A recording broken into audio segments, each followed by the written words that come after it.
It was a bright Monday morning in Washington, D.C.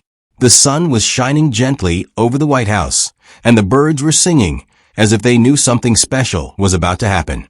Inside the White House, the President of the United States, President Daniel Walker, stood near the window, looking outside quietly.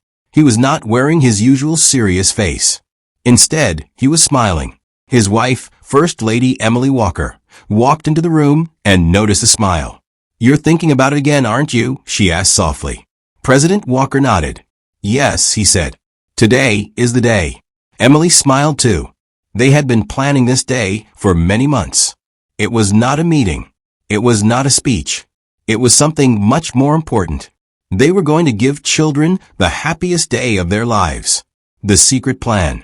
Outside the White House, a big, beautiful bus was waiting. It was painted in bright colors. On the side of the bus were written the words, "A Day of Joy." Inside the bus were comfortable seats, snacks, drinks, toys, and music. It was not an ordinary bus. It was a bus made for happiness. President Walker and Emily walked out together and entered the bus. "Are you ready?" Emily asked. "I have never been more ready," the president replied.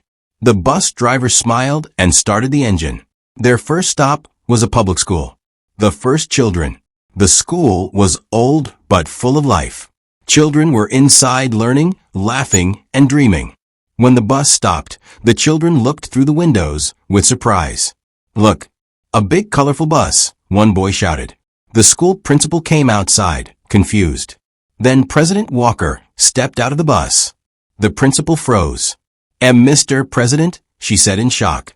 The children ran to the windows. They could not believe their eyes. The president smiled warmly. "Good morning," he said.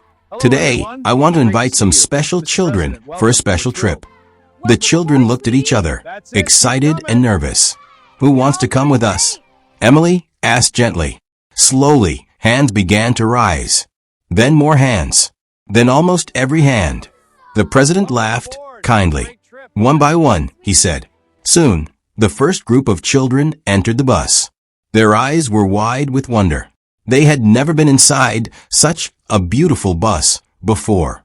They sat down carefully, smiling and whispering to each other.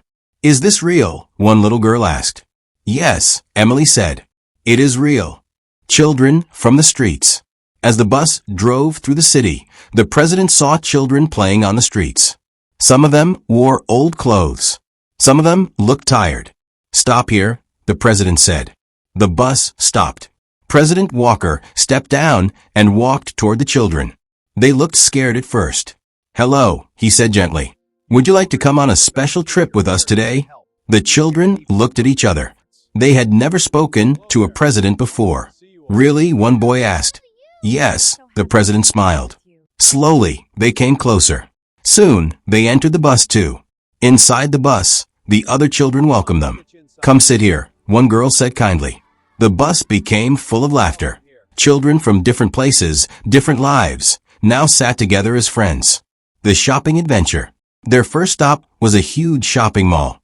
The children stepped down from a bus and looked up in amazement. The building was tall and beautiful. Inside, there were bright lights everywhere. "Wow," many children said at once. Emily turned to them. "Today," she said, "you can choose clothes, shoes, and toys." The children froze. They thought she was joking. "Anything?" one boy asked. "Yes," the president said. "Anything you need."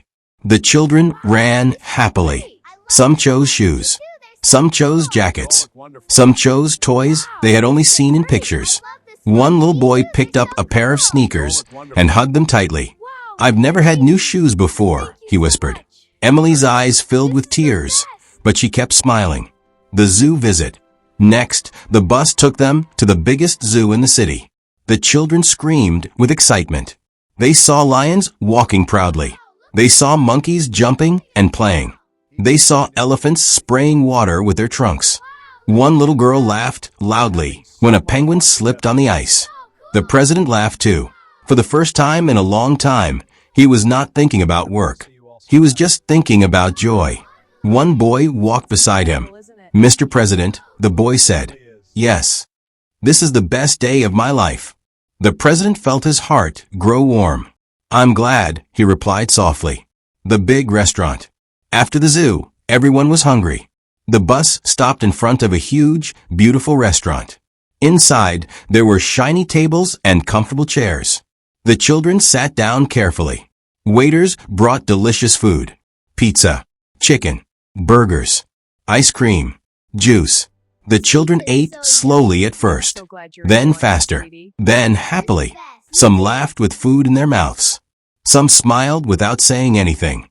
They had never eaten like this before. Emily watched them with love. Look at them, she said quietly. The president nodded. They deserve this, he replied. The swimming pool. After eating, they went to a large swimming center. The water was blue and clear. The children changed into swimming clothes. At first, some were afraid. But soon, they jumped into the water. They splashed. They laughed. They played games. The president even sat near the water and watched them happily. Their laughter filled the air. It was the sound of pure happiness. The moment of rest. As the sun began to go down, the children became tired. They returned to the bus, exhausted but happy. Some fell asleep on the seats. Some leaned on each other. Some simply smiled quietly. Emily looked around. This day changed them, she said. The president nodded. Yes, he said, but they changed me too. The final gift. The bus began to return to the children's neighborhoods. Before each child left the bus, the president and Emily gave them an envelope. Inside was money, not for the children, but for their parents. This is for your family, Emily said. To help them, the president added. The children looked shocked. Thank you, they said again and again. Some hugged the president. Some hugged Emily. Some cried tears of joy. One little girl turned back before leaving. Will you come again? She asked. The president smiled. Yes, he said. I promise. The true meaning. That night, the bus returned to the White House. It was quiet now. No laughter. No noise. But the memory remained. Emily sat beside her husband. You didn't just give them a day, she said. You gave them hope. The president looked at the dark sky. No, he said softly. They gave me something too. What? Emily asked. He smiled. They reminded me why I became president. The end. But not really. In many homes that night, parents listened with tears as their children spoke about the day. They spoke about the zoo, the food, the swimming, the shopping, and the kind president and his wife. For the first time, many of those children believed something powerful, that someone cared about them. And somewhere in Washington, a president slept peacefully, knowing that sometimes the greatest power is not leading a country, but touching a child's heart.